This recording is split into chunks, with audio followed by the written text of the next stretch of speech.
सभी साथियों को मेरा नमस्कार। मेरे पास एक प्रश्नोत्तरी थी। प्रश्न मुझे बहुत अच्छे लगे इसमें, तो सोचा कि इन प्रश्नों को मैं आप लोगों के पास शेयर करूं। बहुत पुरानी किताब है और गलतियां लगभग ऐसे शॉर्ट पेपरों में रहती ही हैं। और मैं आप लोगों से एक तरह से ये समझिए कि अनुरोध रहेगा मेरा कि अगर कहीं पे कोई सन संबंधी या कोई इसमें गलत दिया गया होगा तो आप लोग उत्तर कमेंट बॉक्स पे ज़रूर दें, ताकि जो पढ़े वो उसको सही याद कर सके। तो इससे आपस में हम लोगों के सहयोग से ये प्रश्नोत्तरी अच्छी हो जाएगी। तो प्रश्न बहुत अच्छे लगे, तो यहाँ से अगर एक दो प्रश्न भी मिल जाते हैं। व्याख्या के साथ ये पेपर है, 2011 का है। नेट लेवल के भी इसमें प्रश्नोत्तरी हैं, तो मुझे लगा कि सब टीजीटी, पीजीटी, नेट, जेआरएफ चाहे जिसी के लिए भी हो, तो ये सब में हिंदी साहित्य के लिए अच्छी प्रश्नोत्तरी कह सकते हैं। तो आइए देखते हैं किस तरह के इसमें प्रश्न दिए गए हैं। और एक प्रश्न के अंदर व्याख्या होने की वजह से बहुत सारे प्रश्न निकल के आते हैं। आइए सॉल्व करते हैं। ज़्यादा प्रश्न इसमें नहीं करेंगे हम लोग, केवल 50 प्रश्नों को करेंगे और फिर ज़्यादा जो बचे हुए क्वेश्चन हैं 50-50 करके हम इस प्रश्नोत्तरी को सॉल्व करेंगे। 15 इसमें सेट हैं और आप लोगों को अच्छी लगी प्रश्नोत्तरी तो आप ज़रूर कमेंट बॉक्स में साझा करिए, क्योंकि मैं तभी इनको प्रश्नोत्तरी को शेयर करूँगी। आपको अच्छा लगना चाहिए। अगर ये प्रश्नोत्तरी अच्छी लगी तो मैं इसी तरह से 15 के 15 जो सेट हैं इसमें उसको करवाऊंगी। चलिए आइए देखते हैं पहला प्रश्न। पहला प्रश्न है, भारतीय नारी की समस्याओं को आधार बनाकर महादेवी वर्मा ने कौन सा ग्रंथ लिखा था? अच्छा प्रश्न है, यहाँ पे ध्यान देना है। यहाँ जो प्रश्न पूछा गया है वो भारतीय नारी, पहला प्रश्न इसको पकड़ना है।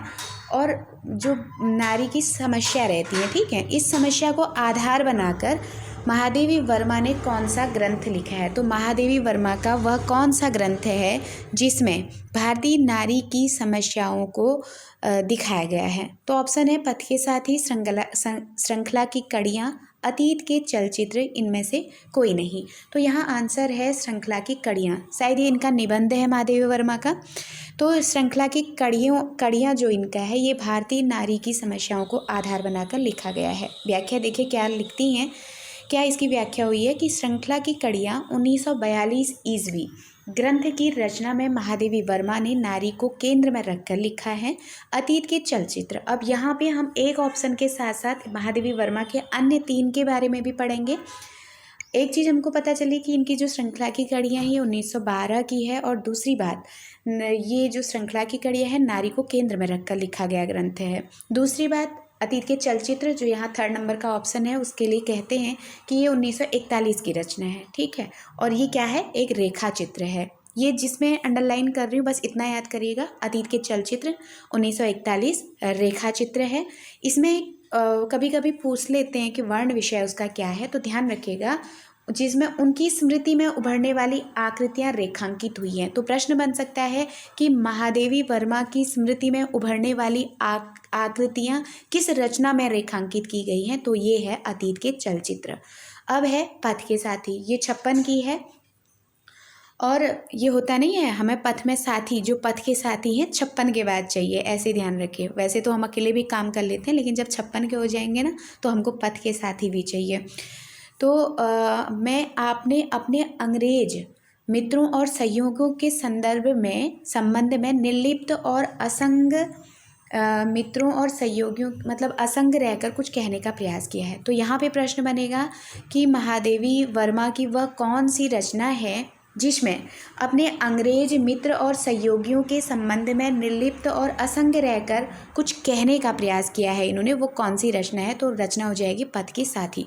तो हमने यहाँ पे 4-5 प्रश्न महादेवी वर्मा के और बहुत टॉप क्लास के प्रश्नों को यहाँ पे जाना, अतीत के चलचित्र के बारे में, पथ के साथी के बारे में और श्रृंखला की कड़ियों के बारे में। तो इस तरह से पहला प्रश्न हमारा ये कंप्लीट हुआ। अब देखेंगे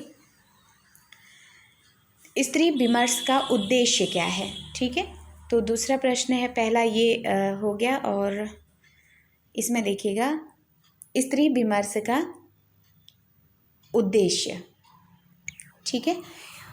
स्त्री अस्मिता की खोज है, थोड़ा सा धुंधला है मैं बोल रही हूँ, उसमें ध्यान दीजिएगा। पहला ऑप्शन है स्त्री अस्मिता की खोज, दूसरा ऑप्शन है पुरुष प्रभुत्व का विरोध, तीसरा ऑप्शन है स्त्रियों की रचनाशीलता की परंपरा की पहचान, चौथा ऑप्शन में इनमें से सभी।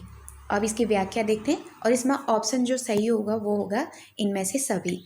क्यों कह रहे हैं? जो इनकी स्त्री विमर्श रहता है ना, स्त्री विमर्श बहुत बाद में मतलब स्त्रियों का भी ध्यान आया तो विमर्श भी लिखा जाने लगा, तो उसमें जो स्त्री विमर्श लिखा गया था उसमें उद्देश्य क्या क्या होना चाहिए, तो इसमें जो उद्देश्य थे ना वो स्त्री अस्मिता की खोज भी थी। दूसरा, पुरुष अत्याचार का विरोध, जो पुरुषों के द्वारा प्रताड़ना होती थी उसका विरोध यहाँ पे विमर्श लिख के किया गया। तीसरा ऑप्शन है स्त्री पुरुष समानता, और ये भाव लाया गया कि स्त्री और पुरुष में समानता होनी चाहिए। स्त्रियों की रचनाशीलता की परंपरा की पहचान, और स्त्रियां की जो रचनाशीलता है उसके परंपरा की पहचान भी स्त्री विमर्श में करवाई गई थी, और ये यूजीसी नेट में तृतीय प्रश्न पत्र में ये उस समय पूछा गया है। तो इसलिए साहित्य से संबंधित कोई भी साहित्यिक परीक्षा होती है वहाँ पे महत्वपूर्ण हो सकता है। तो स्त्री विमर्श के उद्देश्य के लेके अगर पूछा जाएगा तो हमको बिंदु याद रखने हैं कि इसमें स्त्री अस्मिता की खोज है, पुरुष अत्याचार का विरोध है, स्त्री पुरुष समानता को बल है, और स्त्रियों की रचनाशीलता की परंपरा की पहचान यहाँ पे कराई गई है। अगला प्रश्न, हिंदी में गीति नाट्य परंपरा की प्रथम रचना और उसके रचनाकार हैं। ठीक है, ये जितने भी यहाँ पे हम लोग देख रहे हैं, करुणालय, अनग, उन्मुक्त और अंधायुग, ये सारे के सारे गीति नाट्य हैं। कोई भी इसमें ऐसा नहीं है जो गीति नाट्य नहीं है। ठीक है, पहली बात हमने ये जान लिया कि करुणालय, अनग, उन्मुक्त और अंधायुग। करुणालय को सब जानते हैं गीति नाट्य, अनग को भी जानते हैं, अंधायुग को भी जानते हैं, उन्मुक्त थोड़ा सा नया, लेकिन ये भी जानते हैं कि गीति नाट्य है, लेकिन इसमें थोड़ा सा कन्फ्यूजन हो सकता है। तो उन्मुक्त जो सियाराम शरण गुप्त का है ये भी क्या है? गीति नाट्य है। ठीक, तो इसमें ये पूछा गया 4 के 4 तो गीति नाट्य हैं, लेकिन प्रथम कौन सा है? तो यहाँ पे जयशंकर प्रसाद का ये जो है ये प्रथम यहाँ पे गीति नाट्य है। अब इसकी व्याख्या देखते हैं कि जयशंकर प्रसाद का करुणालय हिंदी में सर्वप्रथम गीति नाट्य है। इसकी रचना 1912 में हुई है। तो यहाँ पे इसका सन याद कर लीजिए, जो करुणालय है वो 1912 का है, जबकि अनग मैथिली शरण गुप्त का, उन्मुक्त सियाराम शरण गुप्त का और अंधायुग धर्मवीर भारती का बाद की रचनाएं हैं। ठीक है, इसका स्रोत दिया है, पुस्तकें भी मुझे प्रमाणिक रख रही हैं, हिंदी साहित्य का इतिहास मिश्र और उनका है ये, तो इसलिए पुस्तक भी दिया गया है, व्याख्या भी मुझे लग रहा है कि अच्छी तरीके से कराई गई है और प्रमाणिक बुक है, इसलिए करेक्शन होने की संभावना कम है। यद्यपि तब भी हो तो आप लोग ज़रूर इसमें कमेंट करिएगा। चौथा प्रश्न देखिए, हिंदी शब्दानुशासन ग्रंथ के रचनाकार कौन है? हेमचंद्र, कामता प्रसाद गुरु, किशोरीदास वाजपेयी और धीरेन्द्र वर्मा। ठीक है, तो ये इसमें कौन से सही हो जाएंगे? तो आंसर हो जाएगा किशोरीदास वाजपेयी। यहाँ हम शब्दानुशासन और हिंदी शब्दानुशासन में बहुत कंफ्यूज होते हैं। जब ये हिंदी शब्द हट जाएगा ना, इसको हटा देंगे, ये जब इसको हटा दिया आप लोगों ने, बच गया शब्दानुशासन। ध्यान से देखिएगा, ऐसे करके याद रहेगा। मैंने हिंदी हटा दिया, शब्दानुशासन बच गया है, ये हेमचंद्र की रचना हो गई है। ठीक है, ये हेमचंद्र की हो जाएगी। अब मैं इसको ले आऊँगी हिंदी को, मैं हिंदी को लेके आ गई, तो ये हिंदी शब्दानुशासन किशोरीदास वाजपेयी की हो गई। ध्यान रखिएगा, हिंदी मिटा के शब्दानुशासन ये केवल हेमचंद्र की है, जिसको हम सिद्ध हेमचंद्र शब्दानुशासन भी कहते हैं। शुक्ल वगैरह पढ़े हैं तो वहाँ पे केवल शब्दानुशासन न दे करके हिंदी सिद्ध हेमचंद्र शब्दानुशासन करके भी इसको कहा गया है। लेकिन जहाँ हिंदी लग जाएगा तो ये किसकी हो जाएगी? किशोरी दास वाजपेयी की हो जाएगी। अब यहाँ देखिए, किशोरीदास गुप्त मत करिएगा, किशोरीदास वाजपेयी जी की है। ठीक है, अब इसका भी डिफाइन देख लीजिए। हेमचंद्र का सबसे प्रसिद्ध ग्रंथ सिद्ध हेमचंद्र, इसमें देखिए, इसमें सिद्ध हेमचंद्र लगा है ना, जिसको हम शब्दानुशासन भी कह देते हैं खाली शब्दों में, छोटे शब्दों में। और उसके साथ साथ हिंदी में पूछा जाएगा, हिंदी लग जाएगा तो हमारे किशोरीदास वाजपेयी आ जाएंगे। ऐसे ही कामता प्रसाद गुरु की प्रसिद्ध कृति हिंदी व्याकरण है। धीरेन्द्र वर्मा की पुस्तक हिंदी भाषा का इतिहास है। ध्यान रखिएगा, ये भी बहुत महत्वपूर्ण है। हिंदी व्याकरण पूछा जाएगा तो कामता प्रसाद का व्याकरण प्रसिद्ध तो है ही है। उसके बाद एक व्याकरण हम वासुदेव नंदन का भी पढ़ते हैं, व्याकरण ग्रंथ, उसका नाम है आधुनिक हिंदी व्याकरण और रचना। ऐसे लिखा हुआ है, वासुदेव नंदन जिसको हम पढ़ते हैं, डॉक्टर वासुदेव नंदन प्रसाद को। तो उनके लिए जो बुक लिखी गई है वो आधुनिक हिंदी, जैसे इनका क्या है सीधे हिंदी व्याकरण है तो कामता प्रसाद हो गए। अगर वासुदेव नंदन का पूछा जाएगा तो व्याकरण से पहले आधुनिक हिंदी लगेगा। व्याकरण कब लिखा उन्होंने? आधुनिक हिंदी पे लिखा, तो आधुनिक हिंदी व्याकरण और रचना, ऐसे करके हमको वासुदेव नंदन प्रसाद का मिलेगा। जो हिंदी व्याकरण रहता है वो कामता प्रसाद, अक्सर कहते सुनते हुए हिंदी व्याकरण कामता प्रसाद, तो कामता प्रसाद गुरु। और फिर इसके बाद धीरेन्द्र वर्मा की पुस्तक भाषा पे वो लिखे हैं तो हिंदी भाषा का इतिहास है, हिंदी शब्दानुशासन ग्रंथ किशोरीदास वाजपेयी जी की है। और ये इन्होंने स्रोत इसका जो लिया है वो पुनीत राय की पुस्तक से लिया है। आगे देखेंगे 5वां प्रश्न, भला मैं क्या कर सकता हूँ वाक्य में भला शब्द है। भला मैं क्या कर सकता हूँ, भला शब्द है। भला मैं क्या कर सकता हूँ वाक्य में भला शब्द है। संज्ञा, सर्वनाम, मनोज, अव्यय। तो यहाँ पे आंसर हो जाएगा अव्यय। हम पढ़ते हैं ना जो अव्यय होते हैं वो किस तरह से लिखे जाते हैं, जैसे प्रतीक, प्रति, नी, ऐसे करके जो आते हैं ना उपसर्गों की तरह, ऐसे याद रखिएगा कि संज्ञा, विशेषण और अव्यय के रूप में जो प्रयोग, संज्ञा अब किसका भला नहीं होगा, विशेषण आप भला तो जग भला, अव्यय भला मैं क्या कर सकता हूँ। शायद मैं उसमें थोड़ा सा कंफ्यूज हो गई थी, उपसर्ग की बात मैं बता रही थी, वो अलग है। अव्यय जो होते हैं ये कैसे भी प्रयोग होते हैं, संज्ञा के साथ भी प्रयोग होते हैं, विशेषण के साथ भी प्रयोग होते हैं, और क्या कहते हैं अव्यय के साथ जब प्रयोग होंगे तो शुरू में, है ना। तो यहाँ पे जो प्रयोग हुआ है उसको बताया है कि जो भला शब्द है ये यहाँ पे अव्यय क्यों हुआ, जो भला शब्द है ना अव्यय क्यों हुआ, शुरू में लग गया है ना। तो भला शब्द संज्ञा, विशेषण और अव्यय के रूप में प्रयोग होता है। भला का प्रयोग हम संज्ञा में भी कर सकते हैं, विशेषण में भी कर सकते हैं और अव्यय में भी कर सकते हैं।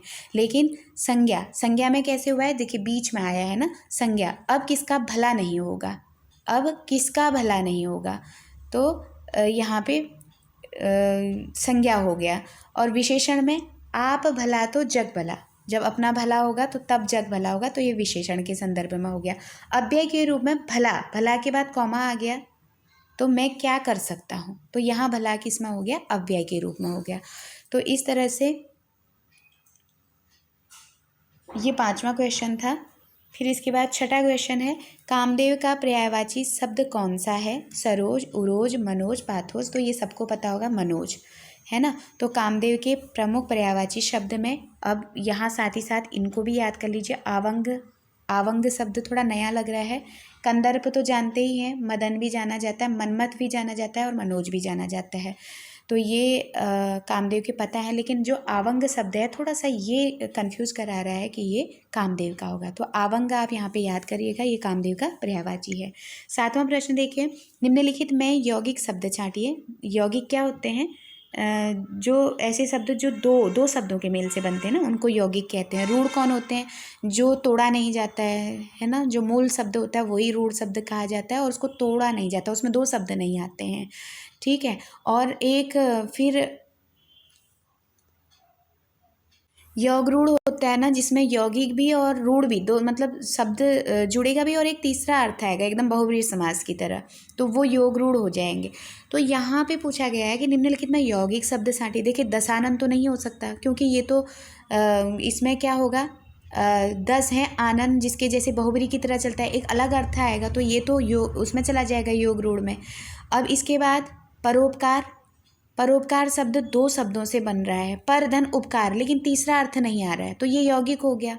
अब है चतुर्मुख, 4 है मुख जिसके, यानी कि ब्रह्मा, तो यहाँ पे क्या होगा, चतुर्मुख में ये भी योग रूढ़ हो जाएगा, है ना।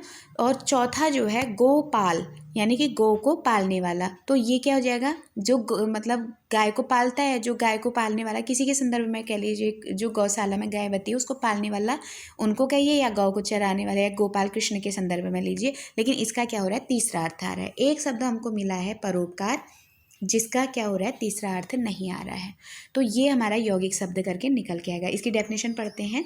यौगिक शब्द ऐसे शब्द को कहते हैं जो दो शब्दों के मेल से बनते हैं और जिसके खंड सार्थक होते हैं, यानी कि अर्थ वाले होते हैं। परोपकार, दूध वाला आदि। लेकिन इसमें साथ भी रखिए, इसका कोई तीसरा अर्थ नहीं आएगा, केवल दो शब्द होंगे और दोनों के अर्थ आने वाले होंगे, ये यौगिक कहलाएंगे, ठीक है।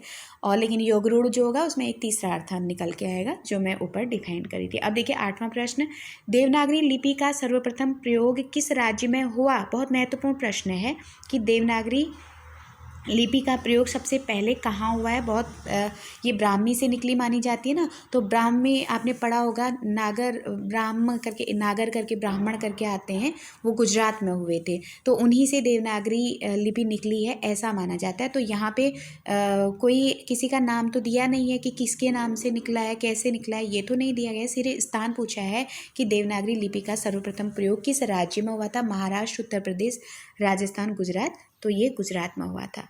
यहाँ पे आंसर हो जाएगा गुजरात। ध्यान रखिएगा क्योंकि हम लोग देवनागरी लिखते हैं और देवनागरी में कार्य हो रहा है और हमारी हिंदी की लिपि भी वही है, और इसलिए इसका पता होना चाहिए। तो देवनागरी लिपि का सर्वप्रथम प्रयोग किस राज्य से हुआ था? तो गुजरात से हुआ था। और इसकी डेफिनेशन देख लेते हैं। देवनागरी लिपि का सर्वप्रथम प्रयोग गुजरात के राजा जय भट्ट, ये नाम बहुत महत्वपूर्ण है, जय भट्ट भी ध्यान रखिएगा। इनका समय 7 से 8वीं सदी है कि एक शिलालेख में हुआ है, ठीक है। तो ये वहाँ पे जो गुजरात के राजा थे जय भट्ट, 7वीं 8वीं शताब्दी में एक शिलालेख में उन्होंने खुदवाया था। तो उसी शिलालेख से ये पता चलता है कि देवनागरी का सबसे पहले प्रयोग वहाँ पे हुआ है। और ये जो स्रोत है हिंदी भाषा डॉक्टर हरदेव बाहरी, पृष्ठ संख्या 88 में आपको मिल जाएगा। तो इसलिए जहाँ तक मुझे लग रहा है ना, पुनीत राय वाले में थोड़ा सा गाइड है, उसमें संशय हो सकता है कि कुछ गड़बड़ी मिल जाए, लेकिन मुझे ये बुक अच्छी लगी, ये प्रश्नोत्तरी अच्छी लगी, तो मुझे लगा कि इसको करना चाहिए, है ना। तो आप लोगों को कैसी लग रही है आप ज़रूर इसको कमेंट करिएगा, क्योंकि 15 सेट हैं, मैं 15 के 15 इसमें कराऊंगी। आगे देखेंगे, निम्नलिखित में अघोष अल्पप्राण ध्वनि कौन सी है? ये भी प्रश्न बनता है ना, झ है, ट है, ज है, त है, तो आंसर हो जाएगा त। अघोष पूछा गया है। अघोष के कैसे होते हैं आप लोग जानते होंगे ना, पहले के 2 ये अघोष होते हैं और जो बाद के 3 वर्ण बचते हैं ये सघोष होते हैं। जब हम व्यंजन वर्णों को करते हैं ना, ऐसे आप याद रखिएगा। ऐसे अगर याद कर लेंगे, जैसे आप ये देख लीजिए ना, क देख लीजिए, एक वर्ग को ले लेते हैं, ठीक, ग देख लीजिए, घ देख लीजिए और ङ को देख लीजिए। ये 5 से एक वर्ग कंप्लीट होता है। जो शुरू के 2 रहते हैं ये हमेशा अघोष रहते हैं और इसके बाद के 3 क्या रहते हैं? सघोष रहते हैं। ये हर वर्ग में लागू होगा। तो इस तरह से हमारा इन्होंने डिफाइन कर रखा है कि प्रत्येक वर्ग का पहला और दूसरा वर्ण अघोष वर्ण तथा पहला तथा दूसरा और 5वां वर्ण अल्प प्राण कहलाते हैं। पहला, दूसरा और 5वां वर्ण अल्प प्राण कहलाते हैं। त ध्वनि अघोष अल्प प्राण है। अब आप यहाँ पे त, थ, द, ध और न को देखिए। जब हम पढ़ लिए कि लास्ट के 3 अघोष ये शुरू के 2 अघोष कहलाते हैं और अंतिम के 3 सघोष कहलाते हैं, तो वही जो हम पहले में पढ़े हैं वो यहाँ भी पढ़ लीजिए। तो थ क्या है? अघोष है, और हमसे पूछा गया है तो क्या निकल गया? अघोष निकल गया। इसलिए ये हमारा सही हो जाएगा त, ठीक है। अब अल्पप्राण दूसरी चीज़ है, जब अल्पप्राण पढ़ेंगे उसके साथ महाप्राण के साथ पढ़ लेंगे। यहाँ हम केवल अघोष और सघोष को ध्यान रखेंगे। तो अघोष केवल एक को एक जगह सीखना चाहिए ना। अब इन्होंने जहाँ पे उत्तर में अल्पप्राण भी समझाया है, अल्पप्राण को महाप्राण के साथ बिठा, क्योंकि उनका ग्रुप है, और यहाँ पे घोष और सघोष और अघोष का ग्रुप है, ठीक। इसलिए हमको यहाँ पे सघोष और अघोष को सीख लेना चाहिए। जब हम महाप्राण वाला कोई प्रश्न आएगा तो वहाँ पे अल्पप्राण को उसके जोड़ी में सीख लेंगे, और सीखें तो फिर पूरा सीख लेना चाहिए। यहाँ पे अल्पप्राण दिया है, अगर सीखना है तो फिर यहीं पे पूरा सीख लीजिए। ये कह रहे हैं कि पहला, दूसरा और 5वां अल्पप्राण कहलाता है, 5वां, है ना। तो पहला, दूसरा और दूसरा अल्पप्राण नहीं कहलाता, ये गलत दिया है यहाँ पे। तो यहाँ आपको देखना है जब आपको अल्पप्राण देखने होते हैं ना, अल्प और महा कर देती हूँ, इसको समझ लीजिएगा। अल्प और महाप्राण आपको समझना है, तो आप क्या करेंगे, क लिख लीजिए, एक वर्ग लिख लीजिए। यही प्रतिक्रिया हर किसी में होगी, ठीक है। ग, घ और ङ, हमने एक वर्ग लिख लिया। तो ये अल्प प्राण जो होते हैं, पहला होगा, तीसरा होगा, और पाँचवा होगा, इसको हम कहेंगे 1 2 3, 1 2 5, यानी कि आप 125 याद कर लीजिए। 135 पर ये तीसरा है ना गौ में, तो 135 जब आप याद करेंगे तो 135 आपके अल्प प्राण हो जाएंगे। 135 में आपका क आ रहा है, क अल्प प्राण, ग आ रहा है, ग अल्प प्राण, और ङ आ रहा है, ङ अल्प प्राण। अब जो ये दो बच रहे हैं ना बीच वाले, तो ये क्या हो जाएंगे, महाप्राण हो जाएंगे। बस ये ख हो गया और घ हो गया, ये महाप्राण। और ऐसा हर वर्ग में होगा, पहला तीसरा पांचवा अल्प प्राण, दूसरा और चौथा महाप्राण। ठीक है, तो ख घ इसमें हो जाएगा महाप्राण। ऐसे ही हर वर्ग में होगा, ये हमको ध्यान रखना है। और इसके बाद वहाँ यरलव और तालवी श मूर्धन्य श दंती स में होता है, दंती श में ये सारे क्या कहते हैं वहाँ पे स ये महाप्राण हो जाते हैं। यरलव ये क्या होते हैं, अल्प प्राण में चले जाते हैं। इसको हम ऐसे ध्यान रखेंगे। अब जब इसको समझ गए हैं तो घोष और अघोष को भी समझ गए हैं ना, कि दो अघोष होते हैं शुरू के, क और ख, ये अघोष होते हैं। इसके बाद जो तीन बचते हैं ग घ ङ, ये क्या होते हैं, ये सघोष होते हैं। इनको चाहे आप घोष कह लीजिए, घोष वर्ण, या आप इसको सघोष कह लीजिए। कहीं पे घोष पूछा जाता है, कहीं पे सघोष, ये दोनों एक ही चीज़ होता है। बस यहाँ अ ध्यान रखना है, अ वाला जो रहेगा वो ये पहले दो वर्ण रहेंगे। ठीक है, इतना हमने इसको समझ लिया है। अब आगे देखेंगे, बस इरेज कर दे।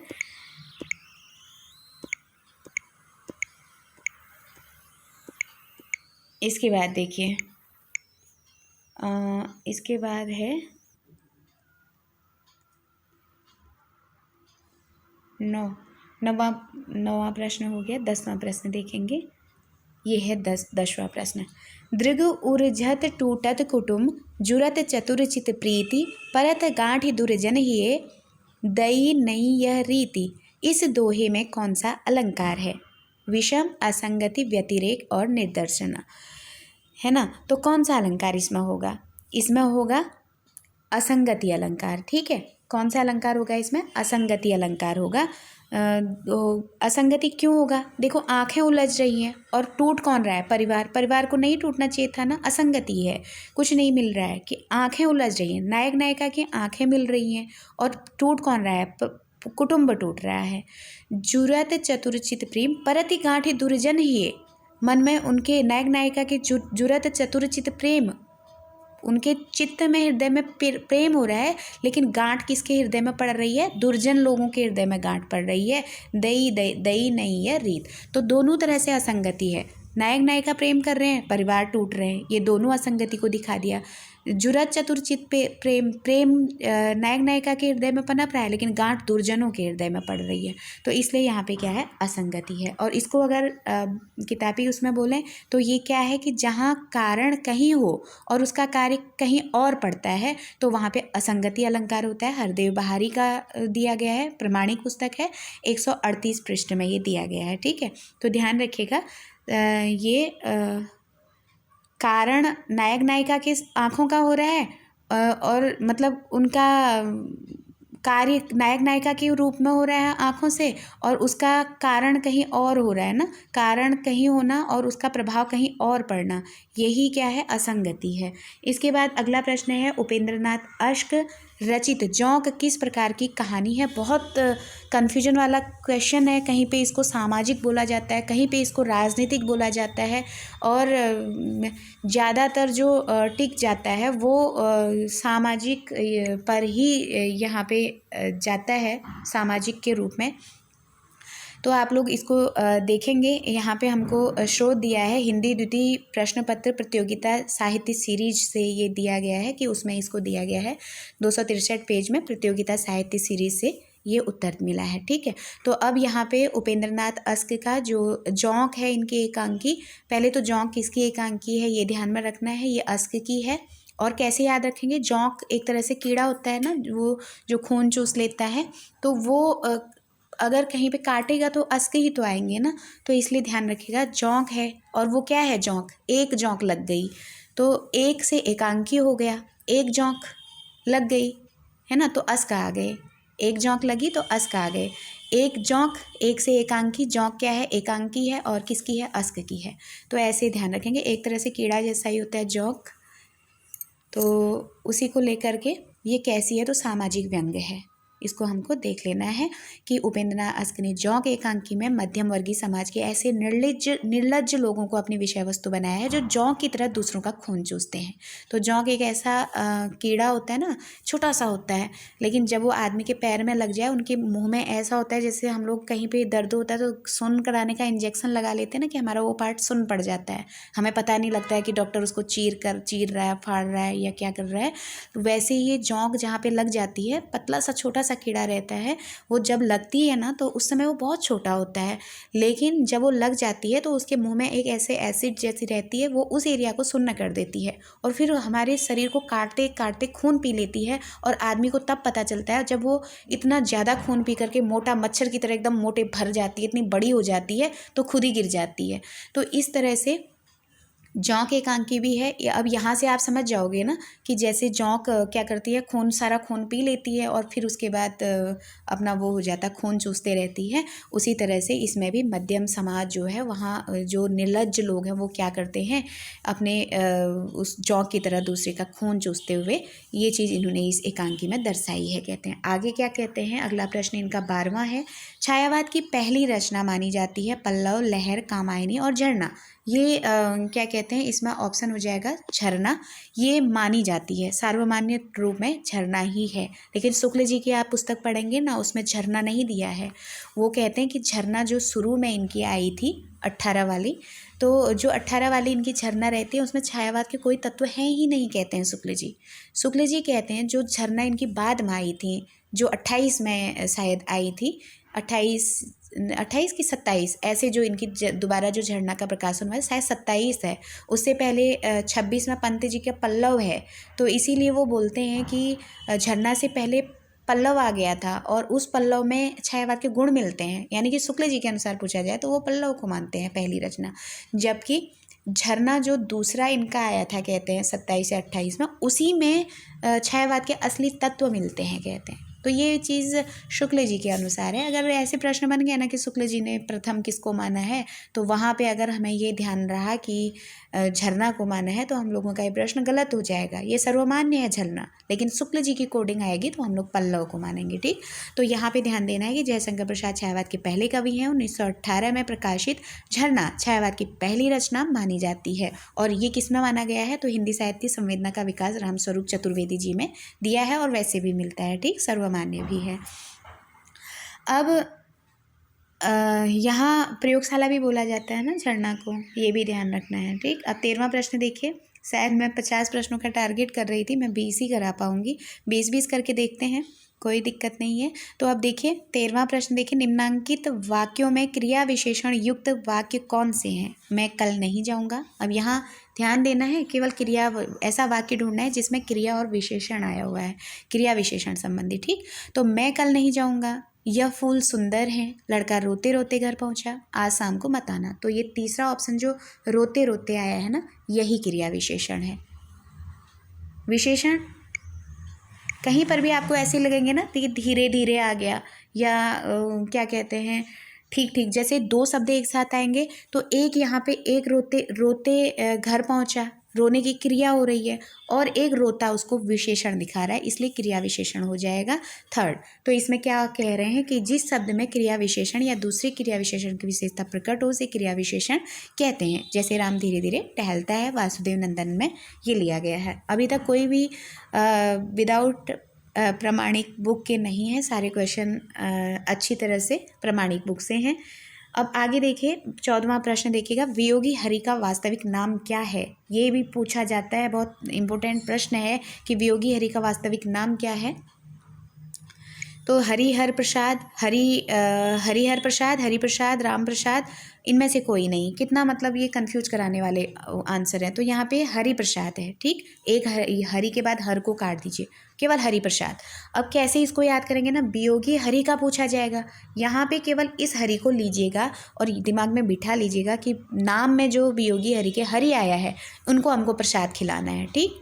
केवल हमको इनके नाम में लेकर के जब प्रश्न पूछा जाएगा कि वियोगी हरि का वास्तविक नाम क्या है, तो हम इनके नाम के हरि को पीछे से लेंगे और इन हरि को हम प्रसाद खिला देंगे, तो नाम आ जाएगा हरि प्रसाद, ठीक है, तो यहाँ ऑप्शन हो जाएगा हरिप्रसाद। और ये हिंदी के निर्माता कुमुद शर्मा, 2017 में ये दिया गया है स्रोत। अब देखेंगे 15वां प्रश्न। भारतीय भाषा परिषद कोलकाता द्वारा प्रकाशित पत्रिका है वसुधा, आलोचना, साहित्य, वागर्थ। ये सबको पता होगा, वागर्थ पत्रिका ये कलकत्ता से निकलती थी। और इसके बारे में थोड़ा सा जान लेते हैं। रविंद्र कालिया एवं ममता कालिया द्वारा संपादित वागर्थ पत्रिका भारतीय भाषा परिषद कोलकाता द्वारा प्रकाशित होता है। तो अब एक चीज़ नहीं मिली ना इसमें हमको कि रविंद्र कालिया और ममता कालिया ये दोनों वागर्थ पत्रिका से जुड़ी हुई हैं।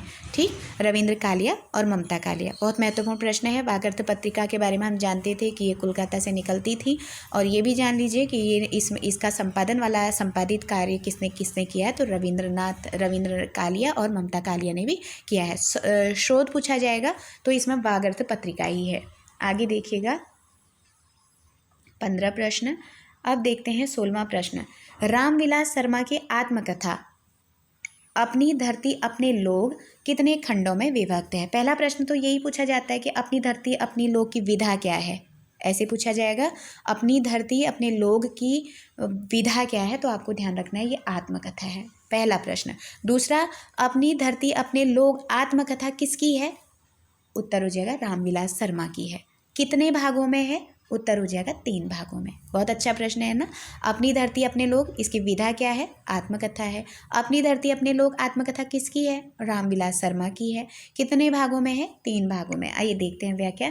रामविलास शर्मा की आत्मकथा अपनी धरती अपने लोग 3 खंड में विभक्त है। तीसरा खंड पत्रों का संग्रह है। ये बात भी बहुत मोस्ट है कि ये 3, हमसे तो केवल इतना पूछा गया था ना कि अपनी धरती अपने लोग कितने खंडों में है, हमने उत्तर बता दिया 3 खंडों में। लेकिन इनके साथ आपको ध्यान रखना है कि जो तीसरा खंड है उसमें इन्होंने क्या किया है, पत्रों का संग्रह है।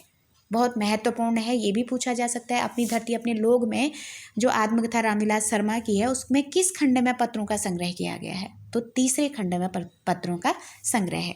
आगे देखेंगे 17वां प्रश्न। कहानी संग्रह दूसरा ताजमहल की लेखिका कौन है, नासिरा शर्मा, क्षमा कौल, ममता कालिया, अनीता जैन। आंसर हो जाएगा नासिरा शर्मा। कैसे याद करेंगे कि एक ताजमहल तो फेमस हुआ था ना जो शाहजहां ने बनवाया था, तो अगर कोई दूसरा ताजमहल अगर किसी के हाथ काट देंगे, तो जब पहले में ही उन्होंने कहते हैं ना कि उन्होंने दूसरा ना बनाए, कोई हाथ काट दिया, तो इसमें तो दूसरा ताजमहल कोई बनाएगा ना तो सिरा ही नहीं होगा उसमें, तो नासिरा शर्मा। तो किसकी हो गई, नासिरा शर्मा की हो जाएगी। नासिरा शर्मा के कहानी संग्रह निम्नलिखित हैं। इनके कहानी संग्रह भी देख लेते हैं। पत्थर गली ध्यान रखिएगा, पत्थर गली का सिरा नहीं है। संगसार है, सबीना के 40 चोर हैं, खुदा की वापसी है, इंसानी नस्ल है और दूसरा ताजमहल है। तो दूसरा ताजमहल इनका क्या है, कहानी संग्रह है। फिर से देखिए नासिरा शर्मा की रचनाएं अच्छी हैं। पत्थर गली नासिरा शर्मा, संगसार नासिरा शर्मा, सबीना के 40 चोर नासिरा को पसंद नहीं थे। सबीना के पास 40 चोर थे, वो नासिरा को पसंद नहीं थे। नासिरा शर्मा। खुदा की वापसी नासिरा शर्मा। इंसानी नस्ल कैसे की थी, सिरे में लगा के, है ना, तो इंसानी नस्ल सिरे में लगाई तो नासिरा शर्मा। दूसरा ताजमहल नासिरा शर्मा। तो अच्छी हैं। और इसका जो स्रोत है वो डॉक्टर नगेंद्र की पुस्तक है और पृष्ठ संख्या है 755। आगे देखेंगे 18वां प्रश्न।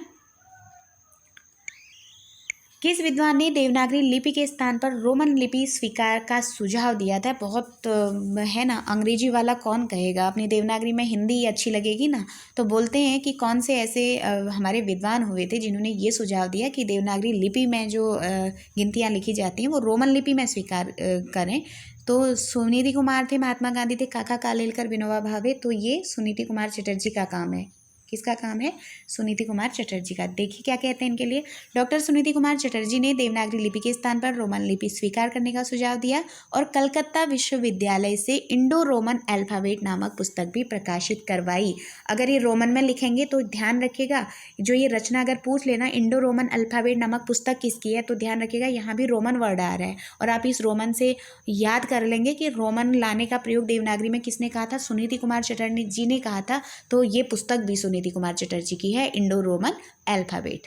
ठीक, तो ये हो गया। ये स्रोत पूछेंगे तो हिंदी भाषा और देवनागरी लिपि के विकास यात्रा डॉक्टर राम प्रकाश की पुस्तक है और इसमें पृष्ठ संख्या 305 पे ये दिया गया है। तो ये प्रश्न हो गया हमारा 18वां। 19वां देखिए, कैंची किस भाषा का शब्द है? हिंदी, अंग्रेजी, पुर्तगाली, तुर्की। तो यहाँ पे आंसर हो जाएगा तुर्की, है ना।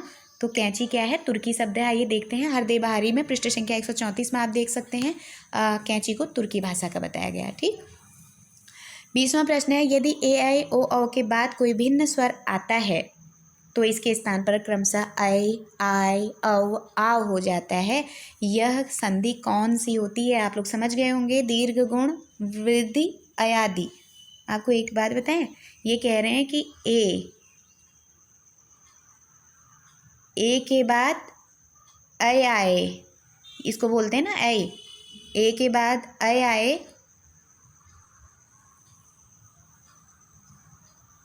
ए ऐ ओ औ के बाद कोई भिन्न स्वर आता है तो इनके स्थान पर, जैसे ए के बाद कोई भिन्न भिन्न स्वर बोला है, कोई भी स्वर आ सकता है ना। ए ऐ ओ औ के बाद कोई भी भिन्न स्वर आता है तो उसके स्थान पर ऐ, आई, औ और आव हो जाएगा। यानी कि जब ए और ऐ के बाद इसके बाद कोई भिन्न स्वर आ जाएगा और ओ और औ के बाद कोई भिन्न स्वर आ जाएगा तो वहाँ पे क्या होगा, कह रहे हैं इनके स्थान पर ऐ हो जाएगा। ठीक है। और जहाँ ऐ होगा इसके, अगर एक मिनट, इसको फिर से एक बार समझा रही हूँ, थोड़ा सा समझ में नहीं आएगा ऐसे, एक बार समझा रही हूँ। थोड़ा सा इसको इरेज करके देखें।